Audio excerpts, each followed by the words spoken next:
Assalamu alaikum, dear students. Welcome once again. And today we are having a basic class on be verbs or auxiliary verbs.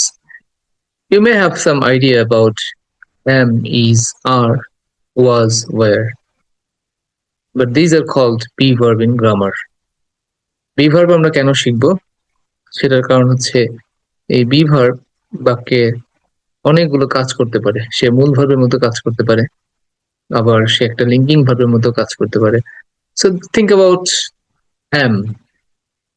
For example, I am a student.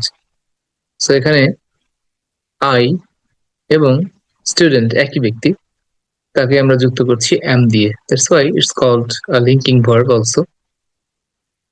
But grammatically its name is be verb. be অর্থ হওয়া। সাধারণভাবে যদি বলি be অর্থ হওয়া।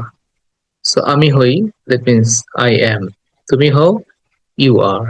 আপনি হন, সেক্ষেত্রে আমরা কিন্তু you বলে থাকি। you that means তুমি বা আপনি, দুইটা অর্থেই আমরা you ব্যবহার করতে পারি। সে হয়, he is.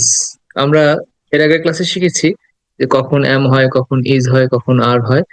সো এখন আমরা জানতে চাইবো যে এই is are কি অর্থে বসে। সো সে হয় he is, বা যদি বলি রহিম হয় তাহলে রহিম is।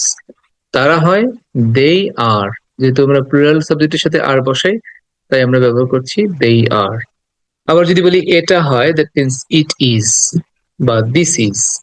আমরা হই we are, তোমরা হও you are, আপনারা হন you are। তো তুমি বা আপনি দুটো অর্থে আমরা you ব্যবহার করে থাকি। তারা হয় they are, বালকরা হয় the boys are অথবা শুধু boys are।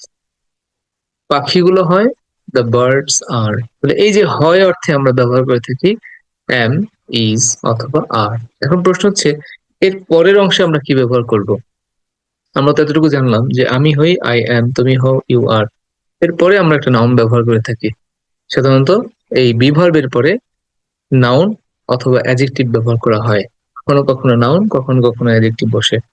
For example, I am a student, আর আমি একজন ছাত্র। তাহলে এখানে I এর পরে আমরা প্রথমত am ব্যবহার করেছি be verb, তারপরে স্টুডেন্ট শব্দটা হচ্ছে একটা নাউন।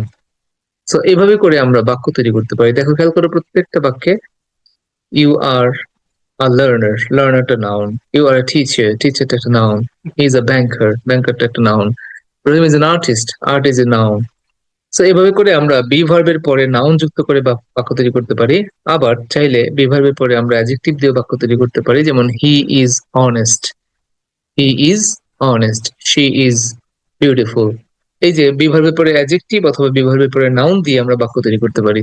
তাহলে সাবজেক্ট এর পরে বি ভার্ব, তারপরে একটা নাউন অথবা অ্যাডজেক্টিভ, এইরকম অর্থে আমরা বাক্য তৈরি করতে পারি। তো এখন তোমাদের যেটা করতে হবে সেটা হচ্ছে এরকম করেই আরো কিছু বাক্য তৈরি করতে হবে এবং সেটা কমপ্লিট বাক্য।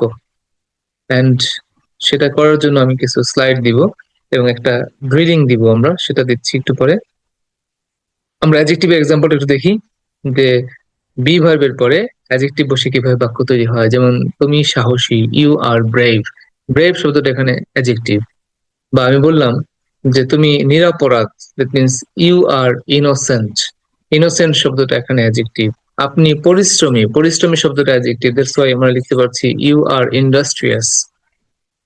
আবার এর আগে আমরা পড়েছি যে বি ভার্বের পরে নাউন বসে বাক্য তৈরি হয়, যেমন আমরা ব্যবহার করেছি হি ইজ আ বেগার, সে একজন ভিক্ষুক। তাহলে বেগার শব্দটা নাউন। আর she is my sister, sister শব্দটা নাউন। তাহলে বি ভার্বের পরে আমরা নাউন অথবা অ্যাডজেক্টিভ ব্যবহার করে সাধারণত বাক্য তৈরি করে থাকি। এটা হচ্ছে আমাদের বাক্য তৈরি করার একটা সাধারণ নিয়ম। এখন যদি জানতে চাও অ্যাডজেক্টিভ কি, সেটা আমাদের ধারণা থাকার কথা যে নাউনের দোষ, গুণ, সংখ্যা, পরিমাণ, অবস্থা নির্দেশ করে থাকে, বলা হয় অ্যাডজেক্টিভ। আর নাউন হচ্ছে কোনো একটা জিনিসের নাম, সামথিং, আর নেম।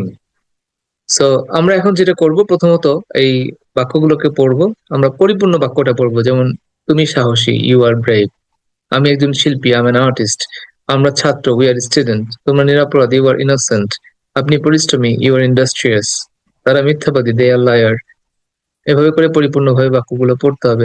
এর আগের স্লাইডে আমরা পেয়েছি আমি হই একজন ছাত্র, আই এম আ স্টুডেন্ট। তুমি হও একজন শিক্ষার্থী, ইউ আর লার্নার। আপনি হন একজন শিক্ষক, ইউ আর এ টিচার। সে হয় একজন ব্যাংকার, হি ইজ এ ব্যাংকার। এভাবে করে পরিপূর্ণ বাক্যটা পড়বো। Then we have another slide, that is drilling. So এখানে আমরা সাবজেক্ট দিয়েছি কয়েকটা, তারপরে বিভার্ব গুলো দিয়েছি, এবং তার পাশেই ডান পাশেই আমরা কিছু অ্যাডজেক্টিভ দিয়েছি, কিছু নাউন দিয়েছি। এর যে কোনোটা ব্যবহার করে আমরা বাক্য তৈরি করতে পারি। For example, I am a teacher, I am sure. খেয়াল করো, I am a teacher, I am sure. We are students, but we are not sure, বা উই আর শিওর। এভাবে করে বাক্য তৈরি করতে পারো। মানে এখান থেকে তুমি একটা সাবজেক্ট নিবে, এখান থেকে একটা ভার্ব ব্যবহার করবে, যেটা যার সাথে যেই ভার্বটা যায়, এটা আমরা ধারণা দিয়েছি এর আগেই, যে এম বসবে আয়ের সাথে, ইজ ইজ বসবে সিঙ্গুলার সাবজেক্টের সাথে, এবং আর বসবে প্লুরাল সাবজেক্টের সাথে। এবং এক্ষেত্রে ইউ এর পরে আর বসবে, যদিও সে সিঙ্গুলার প্লুরাল দুটোই হতে পারে। আর এখান থেকে আমরা একটা অ্যাডজেক্টিভ নিব অথবা একটা নাউন নিব, এবং এভাবে করে বাক্য তৈরি করব। And it will have to be made instantly, এবং সাথে সাথেই বাক্য তৈরি করতে হবে। তোমার এখনই চিন্তা করতে হবে, এখনই বাক্য তৈরি করতে হবে, এবং সেই বাক্যগুলোকে দ্রুত বলার চেষ্টা করতে হবে। You have three words.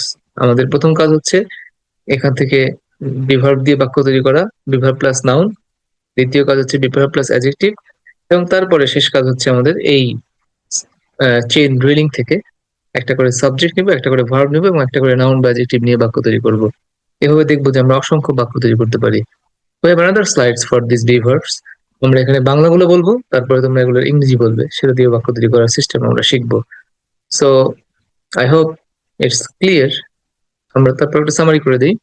Be verb, that means am, is, are, was, were, এগুলোকে বলা হয় বিভার্ব। এটা অর্থ হচ্ছে হওয়া। সাধারণত এদের পরে নাউন অথবা অ্যাডজেক্টিভ বসে বাক্য তৈরি হয়।